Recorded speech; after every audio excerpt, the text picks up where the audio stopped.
Number one అంటారు. అసలైన number one Gurukashi university. Welcome to I Dream. బేసిక్గా మనం ఎంతో మంది ఇన్ఫ్లుయెన్సర్స్ని కానీ లేకపోతే యూట్యూబర్స్గా చాలా మందిని మనం చూస్తూ ఉంటాం. కొంతమంది మాత్రం మనందరి ఫేవరెట్ అయిపోతుంది, చాలా ఇన్స్పిరేషన్ అయిపోతుంది. ఎన్నో లొకేషన్స్ని తను చేసే వీడియోస్లో మనకి కనిపిస్తూ ఉంటాయి. అన్నిటికన్నా ముఖ్యంగా ఫ్యామిలీ లైఫ్ని లీడ్ చేస్తూ పిల్లల్ని చూసుకుంటూ అటు హస్బెండ్కి కావాల్సినటువంటి వర్క్స్ అన్నీ ఫినిష్ చేసుకుంటూ తను కూడా వీడియో వ్లాగ్స్ చేస్తున్నారు అంటే అది చాలా పెద్ద మల్టీ టాస్క్ అనే చెప్పాలి. బట్ అలాంటి తను వీడియోస్కి మాత్రం కొన్ని ల్యాక్స్ ఆఫ్ పీపుల్లో ఫాలోవర్స్ ఉన్నారు, ఫ్యాన్స్ ఉన్నారు. అది యూట్యూబ్లో అయినా ఇన్స్టాగ్రామ్లో అయినా. తన వీడియో కోసం ఎస్పెషల్లీ తను ఏ వ్లాగ్ చేస్తారా, ఈరోజు ఏం పోస్ట్ పెడతారా, ఈరోజు ఏ వీడియోని పబ్లిష్ చేస్తారా అనేది చాలా ఎక్కువగా ఫ్యాన్స్ వెయిట్ చేస్తూ ఉంటారు. అలా వెయిట్ చేసే ఫ్యాన్స్ అది చాలా బ్యూటీ థింగ్ అనిపిస్తూ ఉంటుంది. సో అలాంటి ఇన్స్పిరేషన్ ఉమెన్ ఈరోజు నాతో పాటు ఉన్నారు. సో మన అందరి ఫేవరెట్ అనమాట. అండ్ తన స్లాంగ్ అయితే చాలా చాలా నచ్చుతుంది అందరికీ. సో మరి ఎవరని అనుకుంటున్నారు కదా, అండ్ బ్యాంకాక్ పిల్ల మన శ్రావణి గారు నాతో పాటు ఉన్నారు. సో తనతో మాట్లాడి చాలా విషయాలు తెలుసుకుందాం. Hi ma'am, welcome to India. Thank you. Welcome to I dream. Thank you. ఎలా ఉన్నారు? బాగున్నానండి. బాగున్నారు, సూపర్. అందరిలో ఫేవరెట్ థింగ్ ఏంటి అంటే మీరు ఈరోజు ఇలా వచ్చేసాం, ఫేస్కి ఏదో పెయింట్ వేసింది, అది చూస్తే పకోడీ అయిపోయింది. అసలు నన్ను నేనే ట్రోల్ చేసుకుంటా. ఎంత న్యాచురల్గా చెప్తారు, అసలు చాలా చాలా బాగుంటాయి మీ వీడియోస్ అన్నిటికీ కూడా. సో ఐఎమ్ ద అంటే అంతమంది ఫ్యాన్స్లో నేను కూడా ఒక ఫ్యాన్ అనమాట. అవునా? Thank you. సో అంత ఫాలో అవుతూ ఉంటాను మీ ప్రతి వీడియో, మీ ప్రతి వ్లాగ్ కూడా. సో అన్నిటికన్నా ముఖ్యంగా ఫస్ట్ ముందు తెలుసుకునేది ఫ్యామిలీ బ్యాక్గ్రౌండ్ ఏంటి? డాడీ వాళ్ళు మాది యాక్చువల్లీ విజయనగరం, పుట్టి పెరిగింది అంతా విజయనగరమే. మా హస్బెండ్ వాళ్ళు పెరుమాలి, బట్ వాళ్ళు స్టడీస్ కోసం అని చెప్పి విజయనగరం వచ్చేసారు. ఓకే. ఇంకా మోస్ట్లీ ఏంటంటే ఇద్దరం ఒక ఏరియాలోనే ఉండేవాళ్ళం అనమాట. మా అత్తయ్య వాళ్ళు మమ్మీ వాళ్ళు ఒక ఏరియాలోనే ఉండేవాళ్ళు. సో అలా చూసి పిల్లల్ని అబ్జర్వ్ చేసి వాళ్ళు నన్ను అండ్ మా పేరెంట్స్ అతన్ని అబ్జర్వ్ చేసి ఇలా పెళ్లి చేస్తే బాగుంటుందని చెప్పి వర్మ గారిని ఇచ్చి పెళ్లి చేశారు. అంటే యాక్చువల్గా పేరెంట్స్ అనుకున్నారా, పేరెంట్స్ కన్నా ముందు సారు మీరు అనుకున్నారా? అలా లేదు, అస్సలు తెలీదు. అసలు తెలీదు, ఎప్పుడు చూడలేదు. Okay okay. ఒకటే ఏరియా అయినా కానీ అసలు ఎప్పుడు చూడలేదు. ఓకే. మహా అయితే ఒక 3-4 lanes డిఫరెన్స్ ఉంటుంది అంతే. అంతే.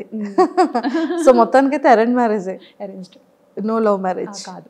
కానీ చాలా మంది మీది లవ్ మ్యారేజ్ అని స్టార్టింగ్ లో చాలా మంది అడిగేవారు, ఈవెన్ రిలేటివ్స్ లో కూడా. అంత ఒక్కటే ప్లేస్ లో ఉండి అరేంజ్డ్ అని చాలా మంది డౌట్ వచ్చింది అనమాట. బట్ అలా కుదిరేసింది అంతే. సో కంప్లీట్గా ఎడ్యుకేషన్ కూడా విజయనగరంలోనే. ఏం చదివారు? బీటెక్ చదువుకున్నారు, super. And Varma sir direct starting బ్యాంకాక్లో జాబా లేకపోతే? లేదు, ఫస్ట్ మైసూర్లో వర్క్ చేశారు. Okay okay. ఇన్ఫోసిస్లో. ఓకే. అండ్ తర్వాత కేరళ వచ్చారు, త్రివేంద్రంలో ఉండేవారు. అండ్ ఆ తర్వాత యాక్చువల్లీ కేరళలో ఉండే టైంలో ఎంగేజ్మెంట్ అయిందనమాట. అప్పుడు నేను బీటెక్ 3rd year. ఓకే. ఓ, బీటెక్ 3rd year లోనే మీకు ఎంగేజ్మెంట్? అయ్యో, ఎడ్యుకేషన్ కంప్లీట్ అవ్వకముందే ఎంగేజ్మెంట్ అయిపోయింది. అంటే మమ్మీకి కొంచెం హెల్త్ ఇష్యూస్ ఉండడం వల్ల ఒంట్లో బాగోకపోవడం, సో వాళ్ళు ఏదో భయపడి మనం మంచిగా ఉండేటప్పుడే అమ్మాయికి పెళ్లి చేయాలి అని అప్పటి నుండి స్టార్ట్ చేశారనమాట. ఓకే. సో అలా మొదలైంది. సో మీ మ్యారేజ్ టైంకి సార్ ఎంగేజ్మెంట్ టైంకి కేరళలో ఉండేవారు, అండ్ పెళ్ళి అయిన తర్వాత హైదరాబాద్కి షిఫ్ట్ అయ్యారనమాట. ఓకే. సో కొన్ని ఇయర్స్ మీరు హైదరాబాద్లో కూడా ఉన్నారు? 1.5 years ఉన్నాం హైదరాబాద్లో. 1.5 years? అయ్యో, మాకు ఈ బ్యాంకాక్ పిల్ల హైదరాబాద్లో ఉన్నప్పుడు తెలియలేదు. అవునా? లేదు, అప్పుడు అవ్వలేదు ఇంకా బ్యాంకాక్ పిల్ల. Okay okay okay. కానీ ఒక్కటి ఏంటంటే అండి, వీడియోస్ అన్ని నేను ఎక్కడి నుండి స్టార్ట్ చేయాలో కూడా తెలియట్లేదు. బ్యాంకాక్ వెళ్ళారు. సో బ్యాంకాక్ అనగానే ప్రతి ఒక్కళ్ళు ఎలా ఉంటుందంటే అది ఒక టూరిజం ప్లేస్ అనేది ఫస్ట్ థింగ్. బ్యాంకాక్ అనగానే అబ్బాయిలు ఆహా ఓహో మీరు బ్యాంకాక్ వెళ్తున్నారు అని ఒక థాట్లోకి వెళ్ళిపోతారు. సో నిజంగా అక్కడ అమ్మాయిల్ని కూడా చాలా మంది టూర్స్ వెళ్ళే వాళ్ళు అండ్ కపుల్స్ వెళ్ళే వాళ్ళు కూడా చాలా రీల్స్ చేస్తూ ఉంటారు. అందరు అమ్మాయిలు లైన్లో ఉంటే వాళ్ళ హస్బెండ్కి ఐస్ క్లోజ్ చేసి తీసుకెళ్ళడం, అంటే ఈ కైండ్ ఆఫ్ అవేర్నెస్ అనేది ఇటు మన ఇండియా సైడ్ ఉంటుంది. బ్యాంకాక్ అనగానే ఒక థాట్, అంటే పీపుల్ ఎందుకు అలా తీసుకుంటారంటే అక్కడ ఏదైతే చూస్తారో అది మనకి ఇక్కడ ఇండియాలో కనిపించదు.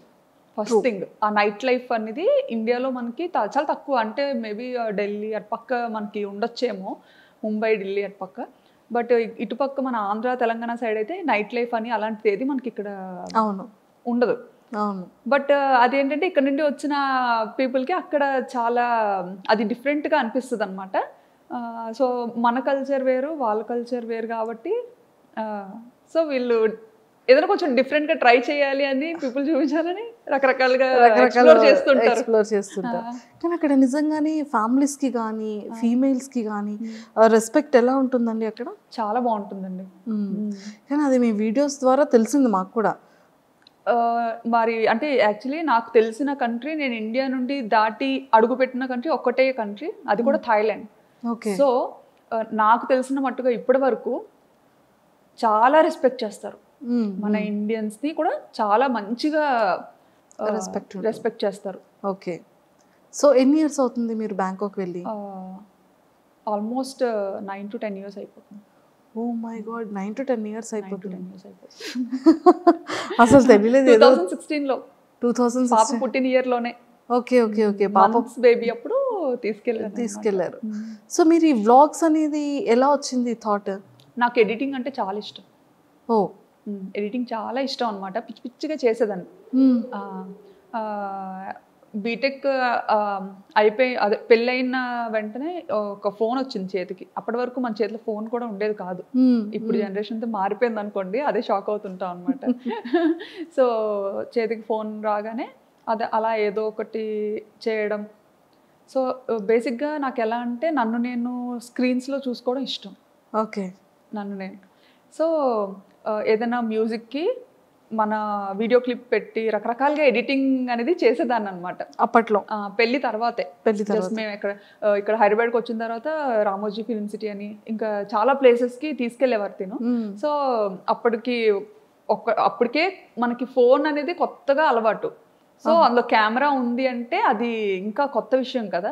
సో విపరీతంగా ఫొటోస్ వీడియోస్ ఫుల్గా అనమాట నిండిపోయేలా తీసేసుకునే వాళ్ళం. తీసేసుకొని అవి ఎక్కడ అప్లోడ్ చేయాలో తెలియక అదే ఎన్ని హార్డ్ డిస్క్లను పెడతాం. సో అలాగా హార్డ్ డిస్క్లో పెట్టినవి మళ్ళీ అంత ఈజీ కాదు. ఎప్పుడైనా చూసుకోవాలి అనుకుంటే మళ్ళీ తీసి చూసుకోవడం కూడా డిఫికల్ట్. సో మేము అప్పుడు ఒక థాట్ వచ్చింది అనమాట. అది మా హస్బెండ్ ఇలా ఎందుకు యూట్యూబ్లో ఒక అకౌంట్ ఉంటుంది, దానికి నువ్వు పెట్టేయాల్సినవన్నీ పెట్టేసి ప్రైవేట్లో ఉంచేసుకుంటే సరిపోతుంది, ఎవరికి కనపడదు కూడా, మనకి మెమరీ కూడా మంచిగా సేవ్ అవుతుంది, నచ్చినప్పుడు డిలీట్ చేసుకోవచ్చు అని చెప్పి ఫస్ట్ థాట్ అది. ఓకే. ఆ పర్పస్ మీదే మేము యూట్యూబ్ ఛానల్ క్రియేట్ చేయడం జరిగింది 9 years బ్యాక్ స్టార్ట్ చేశారు. కానీ మీకు పాపులారిటీ అనేది ఎప్పటి నుండి స్టార్ట్ అయింది? నాకు 2022 అండి. 2022లో.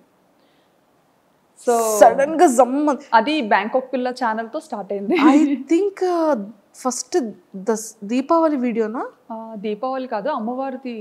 ఫస్ట్ నేను అమ్మవారి వీడియో యా, ఏదో సమ్ డివోషనల్ వీడియోని ఫస్ట్ వీడియో. నాకు యాక్చువల్లీ అమ్మవారు అంటే చాలా ఇష్టం అనమాట, సెంటిమెంట్ కూడా. సో అంటే ఇది వరకు పెట్టిన ఛానల్స్ అన్నీ జస్ట్ నార్మల్ ఏదో మన ఈ మెమరీ ఇష్యూస్ కోసం పెట్టింది అనమాట. బట్ ఈ బ్యాంకాక్ పిల్ల అనేది రీసెంట్గా స్టార్ట్ చేశాను కదా 2022లో. సో అదేంటంటే కొంచెం మంచిగా ఎడిటింగ్ చెయ్యాలి, కొంచెం నలుగురు చూడాలి వీడియోస్ని పబ్లిక్ చెయ్యాలి అన్న కాన్సెప్ట్తో చేశానమాట. సో అలా స్టార్ట్ చేసినప్పుడు ఖచ్చితంగా దేవుడితో స్టార్ట్ చేద్దాము డెవోషనల్గా అని చెప్పి అమ్మవారిని చూపించాను అనమాట. అక్కడ దసరా ఉత్సవాలు చాలా బాగా జరుగుతాయి. దసరా అదే మీది ఫస్ట్ వీడియో నేను చూసాను. అంటే స్టార్టింగ్ మీది సెకండ్ థర్డ్ వీడియో నుంచి మీరు ట్రెండింగ్ స్టార్ట్ అయింది మీది. అవును, విత్ ఇన్ ఫ్యూ వీడియోస్లోనే మీరు జనాలకి వచ్చేసారు. అసలు దీన్ని ప్రీవియస్ ఏంటేంటి వీడియోస్ చేశారు అని చూస్తే ఫస్ట్ది ఐ థింక్ దీపావళి అనుకున్నా. అసలు మీకు బ్యాంకాక్ పిల్లగానే నేను తెలుసు, కానీ అంతకు ముందు నేను స్టైలిష్ తింగర్ బుచ్చి. ఓ స్టైలిష్ టింగర్ బుచ్చి మీరేనా? నేనే. ఓ ఓకే, అది కూడా follow. Oh true true true correct. So అది కరెక్ట్గా ఈ బ్యాంకాక్ పిల్ల కన్నా ముందు స్టార్ట్ చేశాను అనమాట స్టైలిష్ తింగర్ బుచ్చి అని. చేశాను కానీ అది చాలా కష్టపడ్డా, దానికి చాలా ఖర్చు పెట్టించా మా హస్బెండ్తో. అయ్యయ్యో, చాలా ఖర్చు పెట్టించా. ఇంకా అది కూడా మా ఫ్రెండ్స్ అండ్ ఇంట్లో ఫ్యామిలీ మెంబర్స్ వాళ్ళు చెప్తేనే అది కూడా చేశారు. యుఎస్లో ఒక వదిన ఉంటారనమాట, వర్మగారు వాళ్ళ చిన్న సిస్టర్. సో ఆవిడ ఒకసారి వస్తూ రిపీట్గా చూస్తూ ఉంటారు కదా, మనం పెట్టిన వీడియోస్ ఏంటంటే అన్లిస్టెడ్లో పెట్టి జస్ట్ మనకి ఇష్టమైన వాళ్ళకి షేర్ చేస్తేనే వాళ్ళే చూడగలుగుతారు, ఇంకెవరు చూడలేరు. సో అలా షేర్ చేస్తున్న టైంలో వదిన ఇండియా వచ్చినప్పుడు శ్రావణి నీకు యూట్యూబ్ రెవెన్యూ జనరేట్ అవుతుందా అన్నట్టుగా అడిగారు అనమాట. ఓకే. అడిగితే రెవెన్యూ ఏంటి అని, మామూలుగా యూట్యూబ్ అనేది యుఎస్ బేస్డ్ కంపెనీ. సో ఇలా యూజువల్గా యూట్యూబ్ అందరూ ఇలా ఇందుకే కదా చేస్తారు, నీకు జనరేట్ అవ్వట్లేదా, నువ్వు మామూలుగా అలా ట్రై చేస్తున్నావేమో అనుకున్నాను అని అన్నారు అనమాట. అంటే ఏమో ఉంది, నాకు అంత ఐడియా లేదు. ఆయన ఎందుకు ఎప్పుడు ప్రైవేట్లో ఉంచుతావు వీడియోస్, ఎవరికి కనిపించకుండా పబ్లిక్ చేయొచ్చు కదా, బాగుంటాయి, ఎందుకంటే చాలా కష్టపడి ఎడిటింగ్ చేస్తుంటావు, సో పబ్లిక్ చెయ్యు, అందరూ చూస్తారు, బాగుంటుంది, నిజంగా ఇది ఒక మంచి ప్లాట్ఫామ్ డెవలప్ అవ్వడానికి అన్నట్టుగా చెప్పారనమాట. అప్పుడు అంత పట్టించుకోలేదు ఆవిడ చెప్పేటప్పుడు, కానీ తర్వాత ఆలోచించా అనమాట, వదిని ఇలా ఎందుకు చెప్పారు, పోనీ చూద్దాము అన్నట్టుగా. ఈయన కూడా అది సీరియస్గా తీసుకున్నారు అనమాట. ఓహో యూట్యూబ్లో ఎంత ఉంటుందా, ఓహో ఇలా పబ్లిక్ చేయొచ్చా, భయం ఉండదా అని. అప్పుడు అంటే చాలా రెస్ట్రిక్టెడ్గా ఉంటాం కదా, అత్తగారు మాగారు ఏమనుకుంటారు, మమ్మీ డాడీ ఏమనుకుంటారు. సో అలాంటి ఫ్యామిలీ నుండి వచ్చాను కాబట్టి ఇంటెన్షనల్ కూడా ఉంటుంది. సో వచ్చిన ఆవిడ చెప్పినా సరే అప్పుడు వెంటనే అంత సీరియస్గా తీసుకోలేదు. అవునా ఉంది అని అన్నాను, కానీ మళ్ళీ ప్రైవేట్లోనే పెట్టేదాన్ని. ప్రైవేట్లో చాలా కష్టపడి ఎడిట్ చేసిన సరే ప్రైవేట్లోనే పెట్టుకొని నాకు నేనే చూసుకొని ఈజీగా. అంటే మనము వేరే కంట్రీలో ఉన్నప్పుడు స్టేటస్ ఎక్కువసేపు పెట్టలేము, అప్పుడు స్టేటస్ ఆప్షన్ ఉందో లేదో కూడా తెలియదు. వీడియోని డైరెక్ట్గా చాట్లో షేర్ చేయాలన్నా పెద్ద పెద్ద వీడియోస్ ఉండేవి, షేర్ చేయడం కష్టమయ్యేది అనమాట. సో ఇది బాగా ఈజీ అనిపించేది మమ్మీ డాడీకి. అంటే మేము ఉన్న ప్రతి మూమెంట్ని మంచిగా క్యాప్చర్ చేసి మన పేరెంట్స్కి చూపించాం. మెయిన్ ఏంటంటే అసలు మా మమ్మీ డాడీ బయటకు అసలు ఈయన వెళ్తారు అంటే నన్ను ఇచ్చి పెళ్లి చేయకపోనేమో. ఫస్ట్ నుంచి అనుకునేవారు అమ్మాయి ఎప్పుడు మనకి దగ్గరలోనే ఉండాలి, బయటికి అసలు ఎప్పుడు పంపొద్దు అని. ఓ మై గాడ్, అలాంటిది పాపం అది ఎలా ఫీల్ అయ్యారు? అంటే లైక్ ఇంత లాంగ్ రావడం, సో అది మమ్మీ వాళ్ళకి తెలిసిన తర్వాత మమ్మీ డాడీ రియాక్షన్ ఏంటి అసలు? ఎక్స్పెక్ట్ చేసి ఫస్ట్ కెనడా వెళ్ళాల్సింది తను అనుకున్నారు కెనడా వెళ్దామని చెప్పి. కెనడా అదే టైంలో తైవాన్ నుండి వచ్చింది ఆపర్చునిటీ దానికి, అండ్ సింగపూర్, తర్వాత థాయిలాండ్. ఓకే. సో ఇవన్నీ ఇంకా పెద్దోళ్ళకి చెప్పినప్పుడు వీళ్ళు అన్నారనమాట, అంత దూరం ఎందుకు, దగ్గరగా ఉండేది చూసుకోండి అనేసి. దగ్గరగా ఉన్న అలా అయితేనే పంపించగలుగుతాము, లేకపోతే కష్టం అని చెప్పి. సో ఇంకా అవన్నీ ఆపుకొని ఇంకా అన్నీ చూసుకున్నారు, ఏ ప్లేసెస్ బాగుంటాయి, ఎక్కడ లైఫ్ స్టైల్ బాగుంటుంది అనేది కొంచెం ఆయన అంతా చూసుకున్నారు అనమాట. నాకైతే అస్సలు ఏం లేదులేండి. బ్యాంకాక్ అంటే బ్యాంకాక్ ఏదో మూవీలో చూసాను, అదేనా మీరు కూడా? అంతే, ఏదో మూవీలో చూసాను బ్యాంకాక్ అంటే ఓకే ఓకే మంచిదేనా వెళ్ళొచ్చా అని. వెళ్ళొచ్చా అంటే ఇంకా ఈయన అదేం కాదులే, వెళ్ళి చూద్దాం, బాగుంటే ఉండొచ్చు, లేదంటే రిటర్న్ అయిపోవచ్చు అని చెప్పి. సో ఆ థాట్ మీద థాయిలాండ్కి ఫిక్స్ అయ్యామన్నమాట. నిజంగానే 9 years బ్యాక్ అంటే హైదరాబాద్ అంటే ఓకే, జస్ట్ 1 day 12 hours వెళ్ళిపోవచ్చు, ఫ్లైట్ అయితే 1 hour వెళ్ళిపోవచ్చు. ఓకే. కానీ బ్యాంకాక్ అనగానే కొన్ని అవర్స్ జర్నీ ఉంటుంది, అండ్ ఫ్రీక్వెంట్గా రావడానికి అవ్వదు, ఎప్పుడు కావాలంటే అప్పుడు కాల్ చేయడానికి ఆ నెంబర్స్ వేరుంటాయి. సో అప్పటి వరకు పేరెంట్స్ దగ్గర ఉన్న శ్రావణి గారు సడన్గా అంత లాంగ్ అనగానే మీ రియాక్షన్ ఏంటి, పేరెంట్స్ రియాక్షన్ ఏంటి? నేను అనుకున్నాను యాక్చువల్లీ వెళ్తే ఉండగలనా లేదా అని, బట్ ఈయనకి ఏంటంటే అది ఒక డ్రీమ్ అనమాట, అబ్రాడ్ వెళ్ళాలని ఒక డ్రీమ్. సో ఆపర్చునిటీ వచ్చింది, మన వల్ల ఎందుకు అది పోవాలి, సో తను ఇష్టపడుతున్నారు కదా పోనీ ట్రై చేద్దాం, డాడీ వాళ్ళకి నెమ్మదిగా చెప్పొచ్చు అనేసి ఇంకా మమ్మీ డాడీతో మాట్లాడి చూస్తాం డాడీ, అదే అక్కడేం పర్మనెంట్ కాదు, జస్ట్ వర్క్ మీద వెళ్తున్నాము, మనకు నచ్చితే ఉంటాము లేదంటే మళ్ళీ మన ఊరికే వచ్చేస్తాము అన్నట్టుగా చెప్పామన్నమాట. ఓకే, ఇప్పటికైనా అంతేలేండి, ఎప్పటికైనా ఇక్కడికే వచ్చేయాలని, అవును అవును, ఇండియాలోనే సెటిల్ అవ్వాలని. సూపర్. సో అలా ఒప్పించి పేరెంట్స్ని వెళ్ళాము. అలా వెళ్ళడం జరిగింది. సో అక్కడికి వెళ్ళిన తర్వాత మీరు కన్సీవ్ అయ్యారా? లేదండి, ఇక్కడ హైదరాబాద్ పుట్టిన తర్వాత ఆ ఆపర్చునిటీ వచ్చింది దీనికి. పాప 5th month తెలిసింది, పాప 8th month ఈయన ఫస్ట్ వెళ్ళిపోయారనమాట. ఓకే, నేను ఫస్ట్ వెళ్ళి అన్నీ మంచిగా సెట్ చేసి అంతా చూసుకొని అప్పుడు మీకు చెప్తాను, ఈలోపు వీసా పనులు కూడా అవుతుంటాయి కదా, అది చేసుకొని మీరు స్టార్ట్ అవ్వండి అని చెప్పి ఈయన ఫస్ట్ వెళ్ళిపోయారు ఒక ముందు. అక్టోబర్లో వెళ్ళిపోయారు. అక్టోబర్. నేను కరెక్ట్గా పాపకి 9 months అనుకుంటాను, నవంబర్లో నేను వెళ్ళాను అనమాట. నేను ఒక్కదాని పాపతో. ఆయన ఏంటంటే వెళ్ళిన తర్వాత మళ్ళీ రిటర్న్ అవ్వకూడదు అంత వేగంగా. సో నేను ఒక్క పాప 9 months బేబీని తీసుకొని ఫస్ట్ టైం అసలు ఏం ప్యాక్ చేసుకోవాలో తెలీదు, ఎలా ప్యాక్ చేసుకోవాలో తెలీదు, అంత లగేజ్, చిన్నపిల్లతో కదా, సో ఏం క్యారీ చేయాలో అసలు ఎయిర్పోర్ట్లో చాలా రెస్ట్రిక్షన్స్ ఉంటాయి. ట్రూ. అసలు అప్పట్లో అయితే ఎయిర్పోర్ట్లో చెక్కింగ్స్ ఉండేవి, అమ్మో టూ మచ్ అసలు. నేనేంటంటే అసలు అంటే ఆయన కూడా వెళ్ళి 1 month అయింది కదా, సో అక్కడ అన్ని రకాలు దొరుకుతాయా దొరకదా అది అసలు ఏమి ఐడియా లేదనమాట తనకు కూడా. ఇప్పుడంటే చాలా ఆప్షన్స్ వచ్చాయి కానీ అప్పుడంటే ఇండియన్ గ్రాసరీస్ తెచ్చుకోవడానికి కూడా చాలా లాంగ్ వెళ్ళాలి, అది కూడా చాలా తర్వాత తెలిసింది మాకు. ఓకే, నిజంగా అది ఎలా ఎలా వెళ్ళగలిగారు? అది పాపతోనా? పాపతో అలాగే అప్పట్లో డైరెక్ట్ ఫ్లైట్ లేదు, కనెక్టింగ్, మనం వయా కోల్కతా అయినా లేకపోతే ముంబై, చెన్నై, ఇలా అనమాట కనెక్టింగ్. సో అలా ఫస్ట్ టైం పాపని తీసుకొని కనెక్టింగ్ ఫ్లైట్ తీసుకొని వెళ్ళాను. ఓ మై గాడ్, అసలు చాలా గ్రేటెస్ట్. అసలు ఎలా అంటే చుక్కలు చూసా అనమాట ఆ ఫస్ట్ ప్రయాణంలో.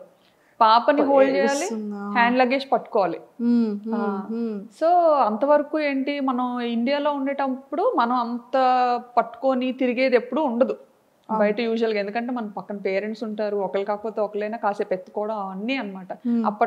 అప్పటి వరకు ఉయ్యాల్లో ఉండే పాపని ఎత్తుకొని తీసుకెళ్ళి, అంటే అది చాలా మంచిగా చబ్బీగా ఉండేది అనమాట. నేను చూస్తే ఎలా ఉండేదని అంటే ఉప్పు అంటే ఎగిరిపోయేలా ఉండేది. అయ్యో, ఇప్పుడంటే కొంచెం బండ్ అయ్యాను.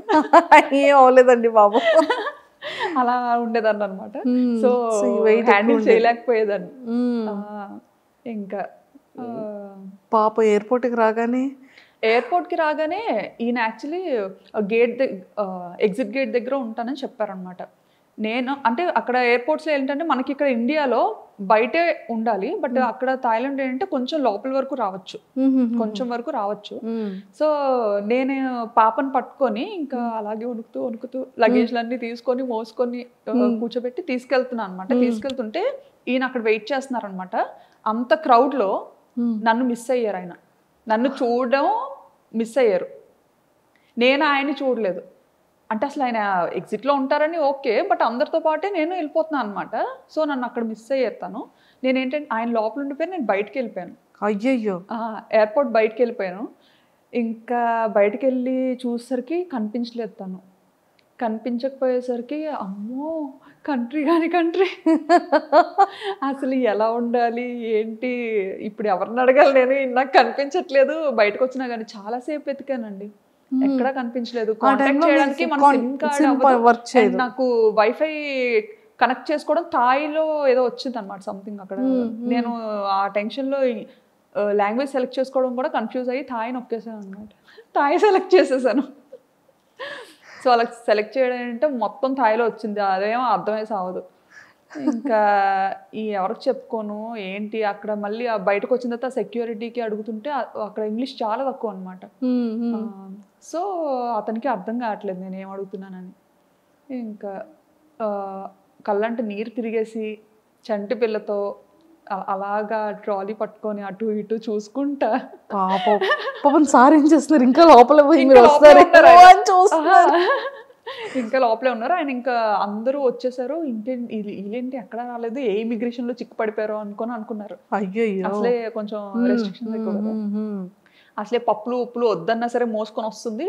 ఈవెన్ పప్పులు ఉప్పులు కూడా చాలా డీటెయిల్డ్ గా చెక్ చేసేవారండి, ప్రతిదీ ఓపెన్ చేసి చూసేవారు అనమాట. Okay okay okay.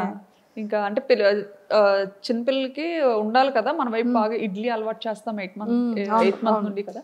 So basic things పట్టుకెళ్ళాలి, అవి కూడా ఓపెన్ చేసి చెక్ చేసి చాలా ఇదిగా ఉండేది ఒకప్పుడు. ఇప్పుడు తగ్గించేసారు. సో మొత్తానికి మీ ఫస్ట్ బ్యాంకాక్ ట్రిప్ అనేది ఫర్ ఎవర్ మెమరబుల్. గుర్తు పెట్టేసుకుంటాను, అది గుర్తుండిపోతే నా వీడియోస్ లో చాలా సార్లు చెప్పాను కూడా ఈ మాట. తర్వాత ఆయన చూసారు, ఏంటి ఎందుకు రావట్లేదు అందుకు రావట్లేదు అని అలా బయటకు వచ్చారనమాట. అక్కడ కనపడ్డాను. కనిపించిన తర్వాత నాకు ఇంకా బతికి బయటపడ్డాను అనిపించింది. లేకపోతే అసలు ఇటు నుంచి తిరిగి వెళ్ళేది ఎలాగా, చేతిలో డబ్బులు లేవు, కరెన్సీ లేదు, ఏం లేదు. అవునవును. సో ఇన్ని ఫేస్ చేస్తారు స్టార్టింగ్ డేస్ లో. ఇండియన్ కరెన్సీ తప్ప నా దగ్గర థాయ్ కరెన్సీ కూడా లేదు. అవును అవును. ఎక్స్చేంజ్ చేసుకోవడం కూడా తెలీదు. ఇంకా అలా కాలేజ్ నుంచి బయట పెట్టడం, పెళ్ళి అవ్వడం, ఇంకా అటు వెళ్ళిపోవడం అంతే. అందులోకి మన విజయనగరం సైడ్ అంటే మనకు అసలు అంతేం తెలియదు కదా, అలా చూసాను. అండ్ ఆ జర్నీ అయిన తర్వాత ఇంకా బ్యాంకాక్ స్టార్ట్ చేసేటప్పుడు అంటే మీరు డే 1 నుంచి ఇంతే యాక్టివా? అంటే లైక్ ఈ వ్లాగింగ్ చేయడం మీకు ఎలా తెలిసింది? వ్లాగింగ్ చేయడం అంటే మామూలుగా పాప వల్లనే తెలిసింది. ఎలా అంటే కోవిడ్ అని కూడా చెప్పచ్చు. కోవిడ్ టైంలో ఏంటంటే మనకి బాగా ఖాళీగా ఉండే టైం అయితే దొరికింది, ఇంటి బయటకు వెళ్ళకుండా. ఆ టైంలోనే ఇంకా కిడ్స్ లేండి, ఇషాన్ కూడా పుట్టాడు. సో ఆ టైంలో నాకు ఎప్పుడు మనసుకి ఏమనిపించేదంటే, నా ఫ్రెండ్స్ అందరూ చక్కగా వర్క్ చేసుకుంటున్నారు మంచిగా, ఇంత చదివి కూడా నేను అలా ఇంట్లోనే ఉండాల్సి వస్తుంది. ఎందుకంటే థాయిలాండ్లో డిపెండెంట్ వర్క్ చేయకూడదు, అది ఇల్లీగల్ అక్కడ.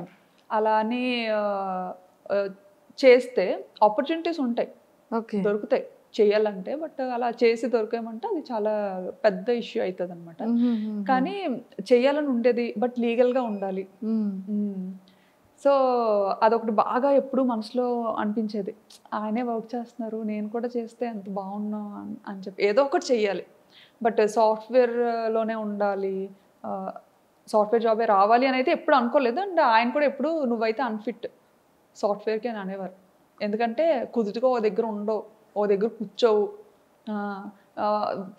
మేనేజర్ ఒక 8 గంటలు కూర్చొని వర్క్ చేయమంటే నువ్వు చెయ్యవు, నీకు నచ్చినప్పుడు సెలవు తీసుకుంటావు, అలా ఎవరు ఒప్పుకోరు, నీకు అసలు సెట్ అవ్వదు. డాడీ వాళ్ళు ఏంటంటే కొంచెం బిజినెస్ బ్యాక్గ్రౌండ్లో ఉండి ఇది అవ్వడం, చిన్నప్పటి నుంచి కొంచెం అలా పెరగడం, నాకేంటంటే నా లైఫ్ స్టైల్ బిజినెస్ వేలో ఉండేది, అంతా అలాగే ఉండేది. అంటే ఇంకా అంతా మనకు నచ్చినప్పుడే చేయాలి, మనకు నచ్చినప్పుడే ఉండాలి, అది అలవాటు అయిపోయింది. అలవాటు అయిపోయింది. నాన్నగారు వాళ్ళది ఏంటి బిజినెస్? డాడీ వాళ్ళకి రెస్టారెంట్ ఉంది, 30 years నుండి, ముత్తాతల నుండి అంతా రెస్టారెంట్ బిజినెస్. ఓకే, విజయనగరంలో. ఏంటండి నేమ్? మీసాల్ రాజ్ గారు hotel. Okay okay okay, super. So అలాగా యూట్యూబ్ అలా స్టార్ట్ చేయాలనిపించింది? యూట్యూబ్ అలా స్టార్ట్ చేయాలని అనిపించలేదులేండి, అంటే ఏదో అవుతాను అని అయితే చేయలేదు. ఈ ఏంటంటే ఇంకా పిల్లతో థాయిలాండ్ ట్రావెల్ వెళ్ళినప్పుడు నాకు అక్కడ పాపకి ఎలాంటిది చేసి పెట్టాలి, ఫస్ట్ కిడ్ కదా, అవును అవును, ఏం తెలీదు. ఇక్కడ ఉండేటప్పుడు ఏంటంటే ఇంకా అత్తయ్యో మమ్మీయో టైం టు టైం వాళ్ళకి ఏం చేసి పెట్టాలి, ఎలా చేసి పెట్టాలి అంతా అలా చూసుకునేవారు అనమాట, తినిపించడంతో సహా. సో నాకు అసలు అంత ఏం పని ఉండేది కాదు, అంటే ఫస్ట్ కిడ్ కదా తనకేం తెలీదు, ఏం చేస్తుందిలే అన్నట్టు. ఇంకా అలా అత్తయ్య కూడా ఎలా అంటే బాగా పాపను ఎలా గారాబం చేస్తారో నన్ను అలాగే గారాబంగా చూసుకునేవారు. అసలు ఇంట్లో పని కూడా చేయించేవారు కాదు. మావయ్య అత్తయ్య చాలా మంచోళ్ళు. సూపర్. సో అలా స్టార్ట్ అయింది. అక్కడికి వెళ్ళిన తర్వాత పాపకి ఎలా ఎలా వీడియో అదే ఫుడ్ పెట్టాలి అనేది వీడియోస్ చూసేవాళ్ళు? వీడియోస్ చూసేదాన్ని అనమాట. బేబీస్కి ఎలా ఏం చేయాలి, ఏం చేస్తే మంచిగా ఉంటుంది అనేసి అన్ని వెతికేదాన్ని. మనకి ఫీమేల్ యూట్యూబర్స్ ఉండేవారు కదా, అవునవును, చాలా మంది చేసేవారు అప్పట్లో అమ్మాయిలు, వాళ్ళవి చూసేదాన్ని అనమాట వ్లాగ్స్. అలా చూసి చాలా మంది ఆల్మోస్ట్ ఆల్ అందరినీ చూసాను, అందరు అమ్మాయిల్ని అందరి ఛానల్స్ చూసాను అనమాట. సూపర్. సో అలా మొదలైంది. చేసి అలా స్టార్ట్ అయింది. ఎక్స్పెక్ట్ చేశారు ఎప్పుడైనా ఇంత ఫేమస్ అవుతారని కానీ, ఇంత మంచిగా జనాల్లోకి రీచ్ అవుతారని కానీ? అస్సలు ఎక్స్పెక్ట్ చేయలేదు, అలా అనుకోని కూడా రాలేదు. సో అలా ఫాలో అయ్యేదాన్ని, చాలా మంది ఛానల్స్ ఫాలో అయ్యి అది నాకు బాగా మంచిగా హెల్ప్ అయ్యేది కూడా. ఓకే. చక్కగా అలా ఫాలో అయ్యి అంతా చేసుకొని ఆ బుడ్డిదాన్ని నెమ్మదిగా ఏదో అలా పెంచేదాన్ని అనమాట. అప్పటికి అక్కడ థాయిలాండ్లో ఉండలేక ఇండియాకి థాయిలాండ్కి yearly 3 times up and down చేసేదాన్ని. అప్ అండ్ డౌన్ చేసేదాన్ని. వెళ్ళేసరికి అంత ఫేస్ చేసిన తప్ప ధైర్యం వచ్చింది అనమాట. సర్లే వెళ్ళగలను వచ్చేయగలను ఫిక్స్ అయిపోయారు. వచ్చేస్తానని పంపించేసేవారు ఈయన అడిగిన వెంటనే కూడా. ఎందుకంటే ఏడ్చేసేదాన్ని, నేను ఇక్కడ ఉండి వెళ్ళిపోతాను. ఎందుకంటే అక్కడ ఫుడ్ నాకు నచ్చేది కాదు, అండ్ నాకు వంట రాదు. అక్కడికి వెళ్ళేసరికి నాకు వంట సరిగ్గా రాదు. అండ్ చెప్పాను కదా ఇక్కడ వెళ్ళక ముందు 1.5 years హైదరాబాద్లో ఉన్నా అని చెప్పి. అప్పుడు ఆ టైంలో అయితే నా వంటకి పాపం ఆయన అయ్యో ముందేనా అడిగి చేసుకున్నాను కాదు అనుకునేవారేమో అనుకునేదాన్ని నేను మనసులో. ఎంత అంటే ఈవెన్ సాంబార్ అయితే శనగపప్పుతో చేశాను అనమాట. శనగపప్పుతో సాంబార్ చేస్తారు, కందిపప్పుతో చేస్తారు. అది చేసుకొని నేను తిన్నానా అంటే నేను తినలేదు. చుట్టుపక్కల అందరికీ కూడా పంచాను, వెనక ఆంటీకి, కింద ఆంటీకి, అందరికి. పాపం ఇంకో రోజు ఎప్పుడు అడగలేదు. ఇంకా అది కూడా ఇంత చేశాను అనమాట. అంటే నాకు సాంబార్ చేయాలి అంటే ఇంత సాంబార్ చేయాలంటే ఇంత పప్పు వేయాలేమో అని ఇంత పప్పు ఉడకపెట్టా అనమాట. సో అది ఏంటంటే అది ఉడుకుతా అది పెరుగుతూ ఉంటుంది కదా. సో అప్పుడు ఇంకా వాటర్ యాడ్ చేసి ఓహో తెప్పాలు నిండిపోతుంది, ఇంకో పెద్ద తెప్పాలు పెడదాం, అలా ఇంత తెప్పాలు అయింది. అది అది పిక్స్ పంపించారా ఇంటికి సాంబార్ చేశానని? పిక్స్ ఏం తీసి పంపించలేదు కానీ అంత ఎక్కువ చేశాను కదా. సో ఏం చేసుకుంటాం అని చెప్పి ఇంకా వెనక ఒక బ్యూటీషియన్ ఒక అక్క ఉండేవారు, ఆ అక్క వాళ్ళ మదర్ ఉంటే ఆవిడకి ఇచ్చాను, కింద ఆవిడకి ఇచ్చాను. ఈవినింగ్ మా హస్బెండ్ వచ్చేసరికి అది చూసి మనకే ఉండేవా లేకపోతే వీధంతటికి ఉండేవా పాపం తిన్నారా వర్మ గారు? పాపం ఏదైనా తినేస్తారండి, నీళ్ళన్నం పెట్టినా తినేస్తారు. అస్సలు ఇది ఉండాలి అది ఉండాలి అని ఏం లేదు. నా గురించి తెలుసు కదా, తెలిసి ఏం ఎక్స్పెక్ట్ చేస్తాను. సూపర్.